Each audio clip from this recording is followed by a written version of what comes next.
చీకట్లో వెలుగు దివ్యల కాంతికి నూతన శోభను సంతరించుకున్నాయి.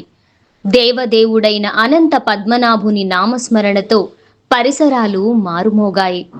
పోటెత్తిన జనంతో పద్మనాభుని గిరి భక్తజన సాగరంగా మారింది. వేల దీపకాంతులు ఆధ్యాత్మిక సుగంధాలను వెదజల్లగా భక్తులు పులకింతులయ్యారు.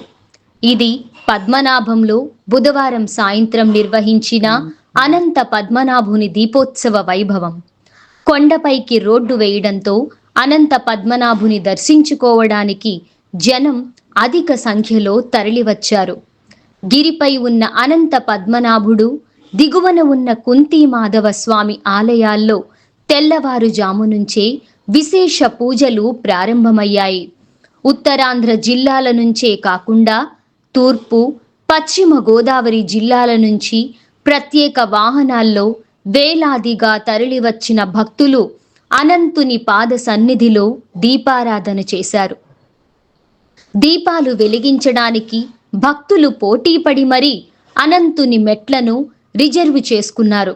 శ్రీదేవి భూదేవి సమేతుడైన విష్ణుమూర్తిని వేద పండితుల వేద మంత్రోచ్చరణలు, నాద మునీశ్వరుల నాదస్వరాల నడుమ పల్లకీపై మెట్ల వద్దకు తోడ్కొని వచ్చి ప్రత్యేక పూజలు నిర్వహించారు.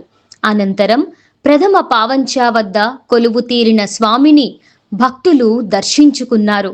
సాయంత్రం 5:30 గిరిపై జేగంట మోగగానే ఒక్కసారిగా భక్తులు 1278 మెట్లకు ఇరువైపులా తైల దీపాలు వెలిగించారు. తైల దీపాలంకరణతో అనంత పద్మనాభుని గిరికి సింధూర తోరణాలు అద్దినట్లు సుందర దృశ్యం ఆవిష్కృతమైంది.